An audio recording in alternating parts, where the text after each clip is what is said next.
We all know that plastic waste is a huge problem right now. I mean, it doesn't degrade on any decent timescale. It's filling up the oceans and the waterways and littering every free space in every country, however remote. But we've had the comfort of knowing that, although it wasn't easy, although it took time, more and more plastic has been made recyclable. After all, much of the plastic that we use has got that arrow symbol that we all know means that it can be added to the recycling, turned thereby into some new plastic product or something equally worthwhile. Except that a new report has been produced that not only says that all of that is completely wrong, but that the plastics industry has always known that it's completely wrong and has been playing us all for fools. Why? So that it could carry on without lawmakers realising that more drastic plastic rules would have to be brought in. That's what the report says, but is it right? And what's the implication for the future? That's what this video is going to be about. So here's the case being made by the Centre for Climate Integrity, which produced this report. The uncompromisingly titled "The Fraud of Plastic Recycling: How Big Oil and the Plastics Industry Deceived the Public for Decades and Caused the Plastic Waste Crisis." It argues that most people understand recycling as the ability for materials to be processed and turned into entirely new products. And although there might be a limit to the number of times that a specific material could be recycled, it would be a number of times. Plastic, however, is different. In spite of all the talk in recent decades about plastic recycling, the brutal truth is that the vast majority cannot be recycled in that sense. Viable end markets for recyclables only exist for polyethylene terephthalate and high-density polyethylene containers. Now, that's not news. The US Environmental Protection Agency has documented this for decades. But, you say, my local council collects all manner of plastics. Everything that has one of those recycling symbols on them, in fact. Well, the report says rather a lot of those are burned for energy, and failing that, they just end up in landfill sites. Out of sight, out of mind. Even when you have the same types of plastic, they often can't be recycled together because of chemical additives and colouring. And even where recycling does happen, it degrades the quality so much it can only be done once. And that one time costs more money than simply producing brand new plastic from fossil fuels. So it's hardly a commercial incentive to even do it. Practically, they say, plastics are recycled by being burned for energy, which is polluting and a lot less useful than proper recycling would be. The fact that most people wouldn't recognise that as recycling, it's not been much of a problem, because basically no one's been talking about it. Everyone thinks that plastic is being properly recycled. Well, why is it that so many people have the wrong idea about what happens to plastics? According to the report, not by accident. The industry began feeling the heat of the backlash against landfilling in the 1980s, so it pivoted to promote recycling. And the report says this: for decades, petrochemical companies and the plastics industry have known of the technical and economic limitations that make plastics unrecyclable and have failed to overcome them. Despite this knowledge, the plastics industry has continued to increase plastic production while carrying out a well-coordinated campaign to deceive consumers, policymakers, and regulators about plastic recycling. That's what it says, and there are two statements there. The first is the argument that plastics cannot, and the implication is that realistically can never be recycled effectively. That's one statement, which may or may not be true. And the other wholly separate statement is that the industry as a whole knew that it was not now and probably never likely to be effective, and deliberately misled wider society in order to protect its short-term interests. Now, that's a more contentious claim because you need very good evidence of intent. None of us are mind readers after all. What campaign groups often take as evidence of corporate intent, which is often cherry-picked presentations or phrases lifted from a mountain of other material, it's not always as strong as they think it is. I mean, sometimes it is, but the detail matters. Let's start with some figures. Reportedly, around 9% of the world's annual haul of plastic is successfully recycled. Many companies have signed up to using recycled plastic in their products, so there does seem to be a market. But you might think that 9% is still a rather small percentage. What are the ambitions to improve that figure? Well, the EU is one of the more aggressive on environmental policy, to say the least. Under the European Strategy for Plastics in the Circular Economy, they have set a target that 10 million tonnes of recycled plastic should be used in new products by 2025. Something like 26 million tonnes of waste is generated, so that's a bit more of a respectable percentage if the target is actually met. EU regulations promising a thing and EU regulations delivering a thing, they are famously not the same thing. Just a week ago, we learned about the row caused by the European Commission deciding that a plastic bottle carrying a label saying 100% recycled plastic, which I don't know about you, but I would presume meant that all the plastic in that bottle was recycled. You know, as in 100%. But apparently no.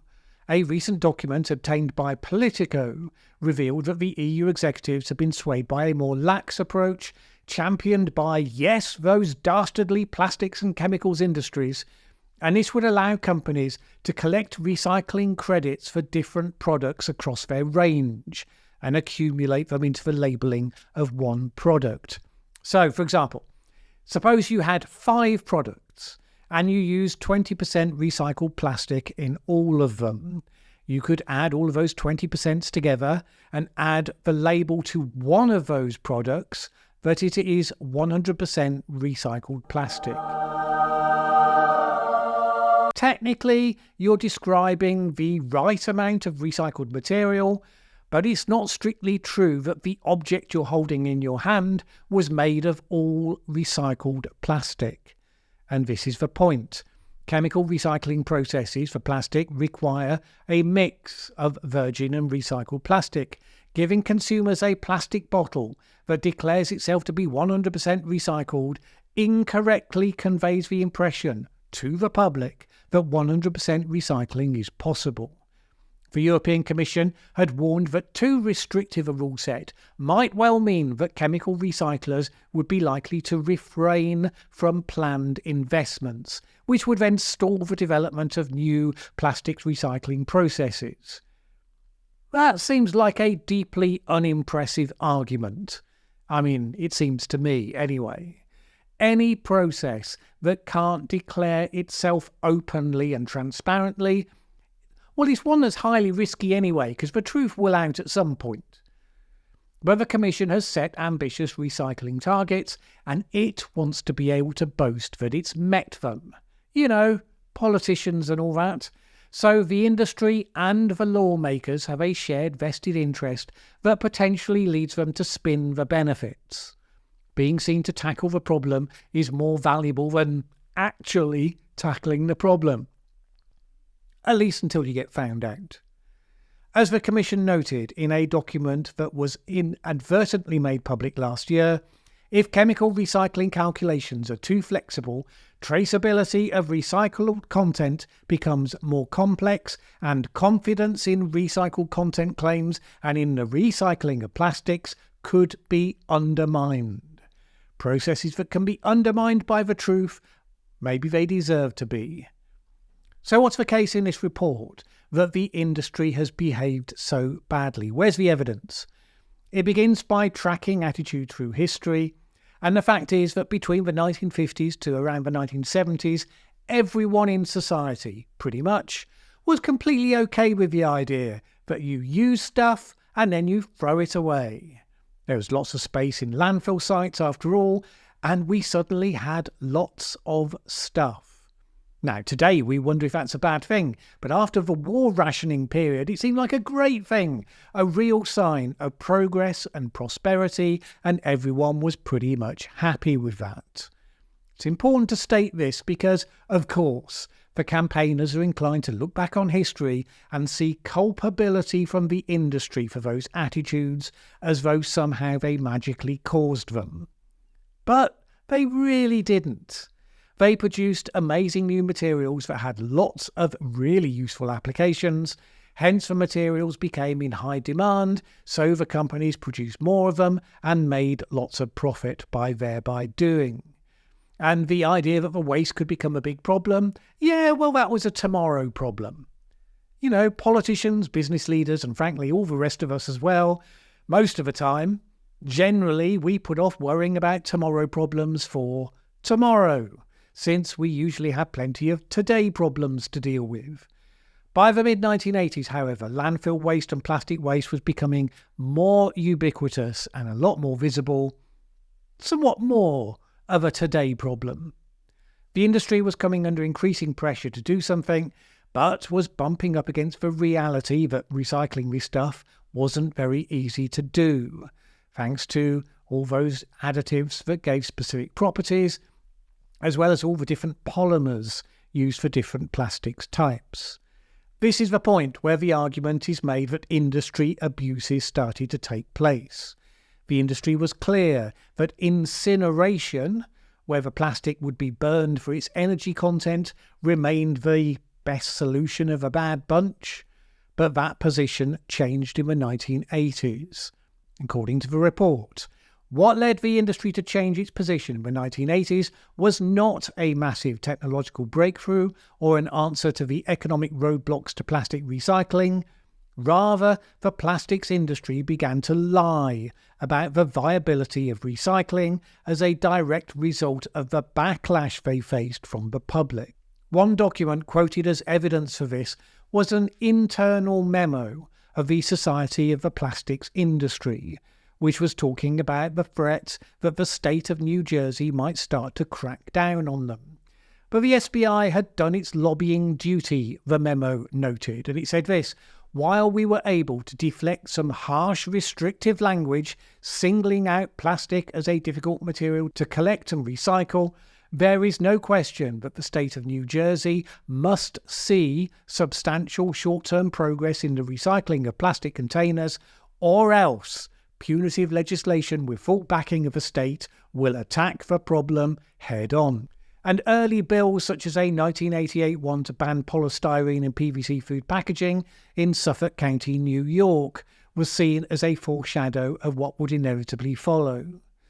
The industry had to visibly be seen to recycle or to be banned. So, new trade associations and front groups sprang up for what the report describes as the plastics industry began a coordinated campaign to sell the promise of recycling.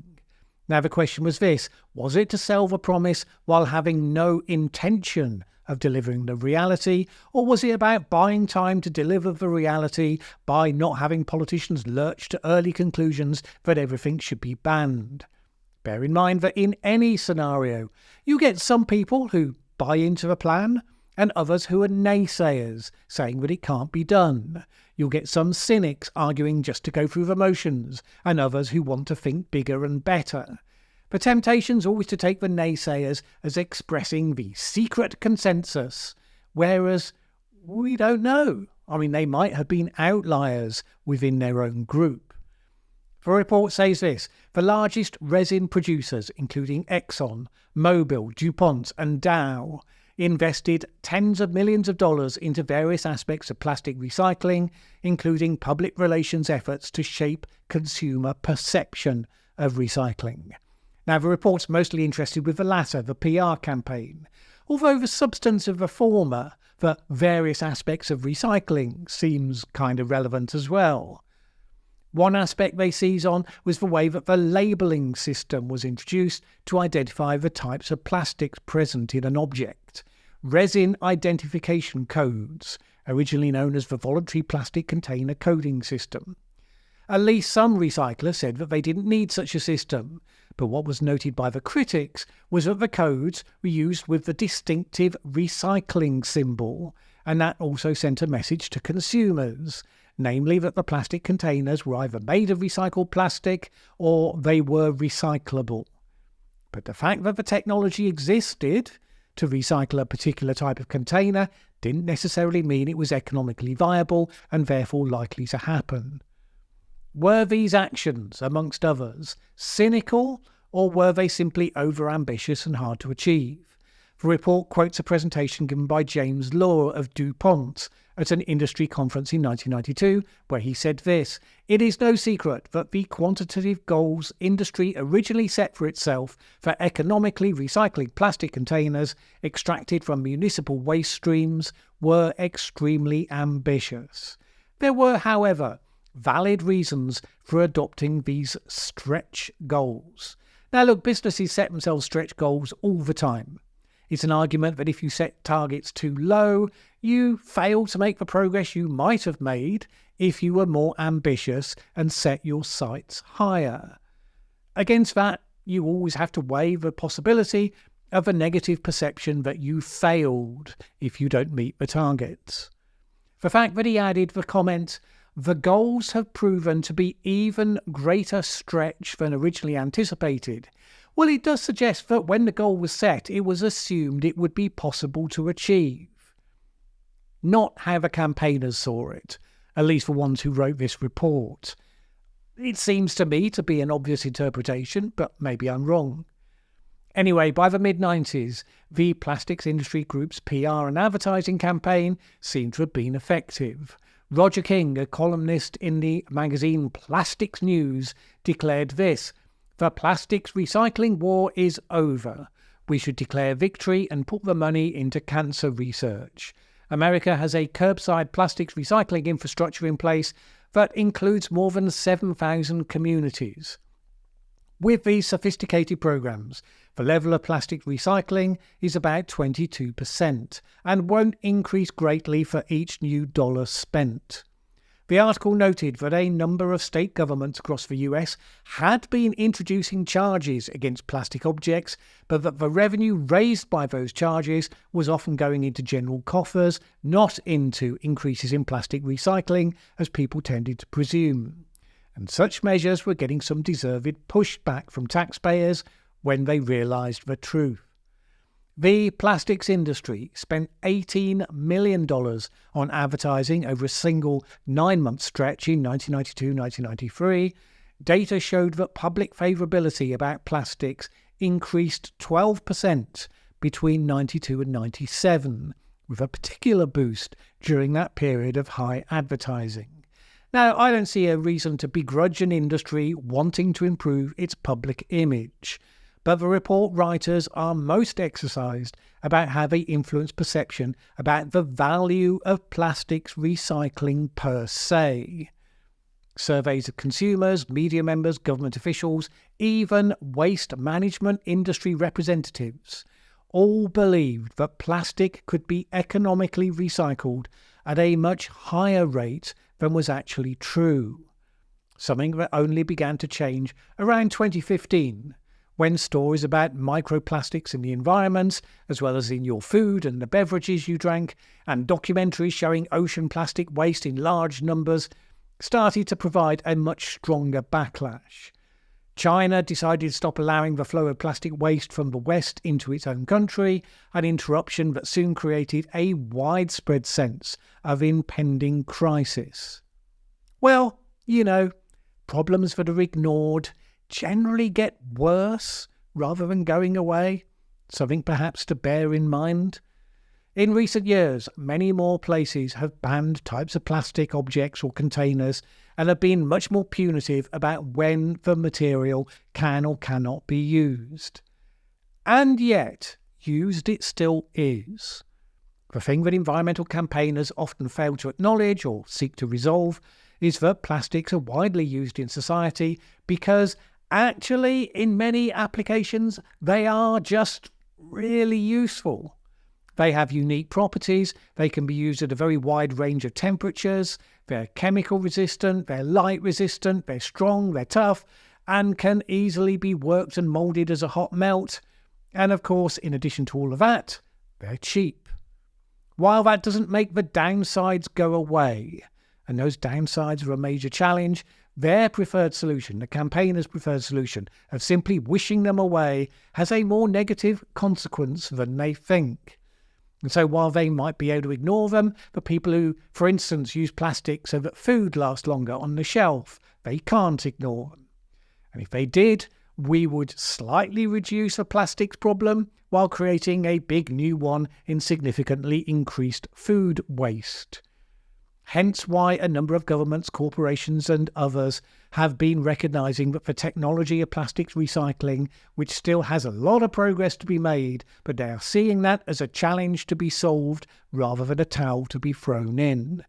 And they see the plastics companies mostly now recognising this is a hurdle that they do have to overcome, so being keen to work on it. Existential challenges are highly motivating, at least once you can't ignore them anymore.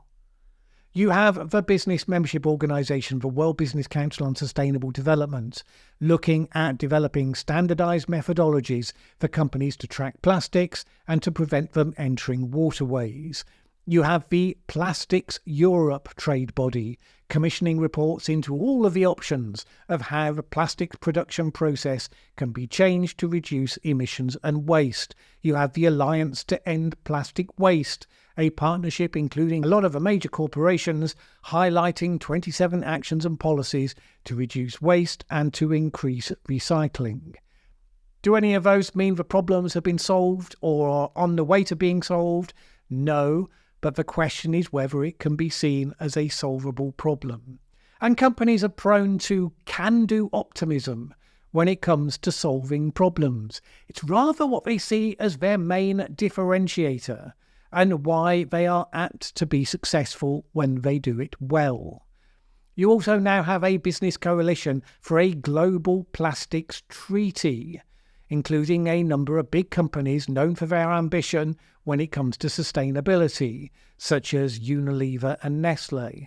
And they say this: our vision is a circular economy in which plastic never becomes waste or pollution, and the value of products and materials is retained in the economy.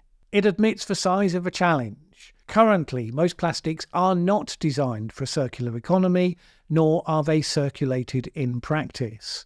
Yet the best available scientific analysis shows us that known circular economy solutions, if applied at scale, can reduce annual volumes of plastic pollution by at least 80% by 2040 compared to business as usual, and achieve near zero plastic pollution by 2060 globally. That would be one of those stretch targets. But is it as unrealistic a one as the historical example we already saw? Is it being pushed cynically or with serious intent? After all, we're now in an age where technology, artificial intelligence, other innovations are solving all sorts of problems. Surely it can't be that we can design AI, we can maybe send humans to Mars, but we can't recycle a plastic spoon? The campaigners have no doubt it's all just more of the same. For decades, they say, petrochemical companies and the plastics industry have known of the technical and economic limitations that make plastics unrecyclable and have failed to overcome them.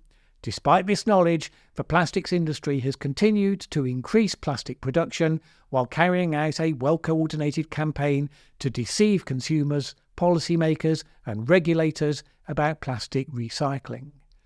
Really, all this recent report is about is this: can we hold the plastics industry historically culpable in the way that we held tobacco companies to be knowingly culpable, and other campaigners are trying to do the same to the fossil fuel companies? The blame game, used as a device to accelerate towards a future where plastics is simply never produced. That is also, you might suggest, something of a stretch target. So the question is this: do we think the problem of plastic waste is solvable? And that means it will continue to have a place as a highly useful product for our consumer society? Or is it beyond us and we're going to have to find another way?